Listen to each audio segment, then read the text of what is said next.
Welcome दोस्तों, सभी लोगों का हमारे YouTube चैनल हिमांशु सर के ऑफिशियल में स्वागत है। दोस्तों आज की इस वीडियो के माध्यम से देखने वाले हैं हम लोग ब्लैक बुक के इडियम्स एंड फ्रेजेस।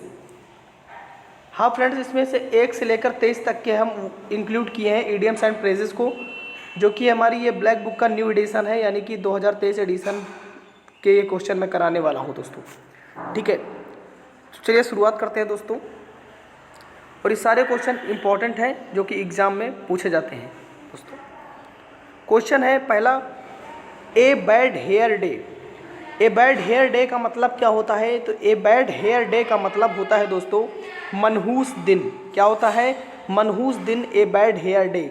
जिसका जो मीनिंग बनेगा, जो पेपर में पूछा जाता है, इंग्लिश के पेपर में पूछा गया है एसएससी में, a day on which everything seems to go wrong, उसको हम कहेंगे ए बैड हेयर डे, यानी कि मनहूस दिन। दोस्तों अगला है a bad patch. A bad patch यानी कठिनाई का दौर, कठिनाई का समय, उसे बोलेंगे ए पीरियड ऑफ डिफ़िकल्टी। क्या बोलेंगे? A period of difficulty. Next दोस्तों, a bed of roses. A bed of roses क्या होता है? आरामदायक स्थिति, या फिर इसको हम बोल सकते हैं फूलों की सेज, उसको बोलते हैं ए बेड ऑफ रोजेस, जिसका मतलब होता है an easy and happy situation. क्या होता है? An easy and happy situation, जिसको हम कहते हैं a bed of roses. Next है दोस्तों a beehive. A beehive का मतलब होता है ए बिजी प्लेसेस। क्या होता है? ए बिजी प्लेसेस, उसे हम कहेंगे ए बी हीव। नेक्स्ट है a big draw. A big draw का मतलब होता है बहुत बड़ा अट्रैक्शन। ठीक है, बहुत बड़ा अट्रैक्शन यानी बहुत बड़ा आकर्षक। ठीक है, उसे हम बोलेंगे ह्यूज अट्रैक्शन। क्या बोलेंगे? Huge attraction. ह्यूज मीन्स होता है बहुत बड़ा। ह्यूज मीन्स क्या होता है दोस्तों? बहुत बड़ा। अगला है छठा number, a bird in hand is worth two in the bush.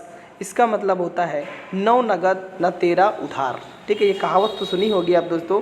इसका ये मीनिंग जो बनेगा, ये इंग्लिश मीनिंग क्या बनेगा? Having something for certain is better than the possibility of getting something better. दोस्तों ठीक है, 6 क्वेश्चन हो चुके हैं, तो एक लाइक का बटन दबा दीजिएगा अगर अच्छी लग रही वीडियो, और चैनल को सब्सक्राइब कर दीजिएगा दोस्तों। अगला है दोस्तों, यहाँ पर बात करने वाले हैं ए बर्ड्स आई व्यू। देखिए 4 बार एसएससी में पूछा गया है। ए बर्ड्स आई व्यू का मतलब होता है सरसरी नज़र, यानी ऊंचाई से विस्तृत। ऊंचाई से विस्तृत, उसे बोलते हैं ए बर्ड्स आई व्यू। तो इसका जो बनेगा अर्थ इंग्लिश में ए जनरल व्यू फ्रॉम एबो। ये एक इस तरह पूछा गया है। दूसरा पूछा गया है, इसका आंसर इस तरह भी बताया गया है, गुड एंड कॉम्प्रीहेंसिव आइडिया। क्या बताया गया है? Good and comprehensive idea. Exam में तुमको ये भी मिल सकता है दोस्तों, ये भी मिल सकता है, इसके अलावा भी मिल सकता है। तो आपको इतना याद रखना कि ए बर्ड्स आई व्यू, तो उसका होता है ऊंचाई से विस्तृत दृश्य देखना हो, को ही हम क्या बोलते हैं? ए बर्ड्स आई व्यू बोलते हैं दोस्तों। Next A blessing in disguise. A blessing in disguise कई बार एग्जाम में पूछा गया है। इसका मतलब होता है दुख के भेष में सुख, यानी दुख के भेष में हमारा थोड़ी देर के लिए सुख आ जाए, उसे बोलेंगे a blessing in disguise. An apparent means होता है दिखाई देना। An apparent misfortunate that eventually has good results. ठीक है, दूसरा इसका क्या आंसर बनेगा? A hidden favour. अगला है something that seems bad turns out to be good. ठीक है दोस्तों, अगला बनेगा, अगला क्वेश्चन 9वां नंबर है ए ब्लू आइड बॉय। ए ब्लू आइड बॉय का मतलब क्या होता है? बहुत प्यारा होना, जैसे कि राम अपनी माँ का बहुत प्यारा है, यानी कि ए ब्लू बर्ड है।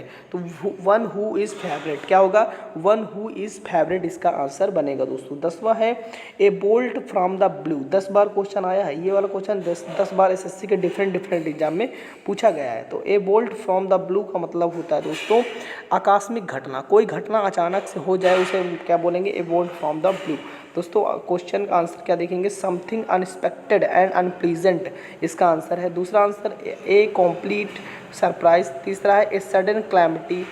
अगला है एन अनएक्सपेक्टेड डिजास्टर। इसके कई देखो कई तरह से इसका आंसर पूछा गया है एग्जाम में, इसको आप नोट कर लीजिए दोस्तों, ध्यान दीजिएगा। अगला है 11 नंबर, ये 6 बार पूछा गया है a bone of contention. A bone of contention होता है दोस्तों झगड़े की जड़। ए बोन ऑफ कंटेंशन क्या होता है? झगड़े की जड़। जैसे कोई झगड़े का रीजन होता है तो उसको बोलेंगे cause of dispute, cause for quarrel. Cause for dispute और कॉज फॉर क्वेरल दोस्तों। नेक्स्ट है a bull in a china shop, 3 bar exam में आया है। A bull in a china shop जिसका मतलब होता है शीश महल में बंदर, यानी अनाड़ी व्यक्ति को बोला जाता है a bull in a china shop. An extremely awkward clumsy person, दूसरा पूछा गया a clumsy person in a delicate situation. आप इसको दोस्तों याद रखिएगा, a bull in a china shop. Next है 13 नंबर ए बर्निंग क्वेश्चन। देखिए ए बर्निंग क्वेश्चन का मतलब है महत्वपूर्ण प्रश्न, यानी कि एन इम्पॉर्टेंट क्वेश्चन दोस्तों। एक एक वाक, एक एक वाक 5 बार आया है एग्जाम में, कई बार इंपॉर्टेंट है, मोस्ट इंपॉर्टेंट है। तो अत्यंत सरल, कोई चीज़ बहुत सरल होती है उसको हम क्या बोल सकते हैं, एक एक वाक, यानी something very easy and easy achievement extremely easy. Extremely मतलब बहुत ज़्यादा आसान जो हो। एक कैन ऑफ वॉर्म्स, एक कैन ऑफ वॉर्म्स का मतलब होता है दोस्तों ए कॉम्प्लिकेटेड सिचुएशन और प्रॉब्लम। एक कैन वॉर्म्स का मतलब होता है जटिल परिस्थिति, उसे बोलेंगे ए कॉम्प्लिकेटेड सिचुएशन और प्रॉब्लम। नेक्स्ट है दोस्तों 16 number A carrot and stick approach. एक कैरेट एंड स्टिक अप्रोच का मतलब होता है साम दाम दंड भेद। क्या होता है, साम दाम दंड भेद, इसका मतलब होता है इंग्लिश में rewards and punishments that influence someone's behaviour, इसका आंसर बनेगा दोस्तों। 17 नंबर इंपॉर्टेंट है a change in of heart, यानी अपने विचारों में बदलाव लाना बोलते हैं a change of heart. A change in opinions means होता है विचार, a change in one's opinion. दूसरा है डिफरेंट ओपिनियन अबाउट समवन और something, something that is very easy दोस्तों।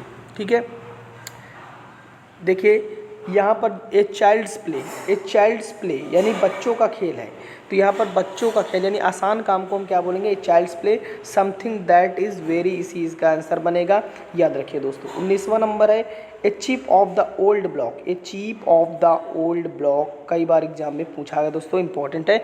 जैसा बाप वैसा बेटा, इस प्रक्रिया को कहा जाता है a chip off the old block. दोस्तों आंसर होगा reminds them of one's father, someone similar in character to one's father, resembling parents. ठीक है दोस्तों, इसको याद रखिएगा दोस्तों। एक क्लोज सेव इंपॉर्टेंट है, नैरो स्केप फ्रॉम डेंजर, यानी कि बाल बाल बचना। जैसे कोई चीज़ होती है बाल बाल बच जाते हो, उसे क्या बोलेंगे, एक क्लोज सेव यानी कि बाल बाल बचना। अगला है एक क्लोज्ड बुक, यानी कोई चीज़ है, कोई मिस्ट्री वगैरह है, कोई रहस्य है, वो क्या है, एक क्लोज्ड बुक है, यानी कि रहस्यमय है, उसे बोलेंगे ए मिस्ट्री। क्या बोलेंगे दोस्तों, ए मिस्ट्री। तो इसका पार्ट 2 बहुत जल्दी आएगा। जय हिंद दोस्तों।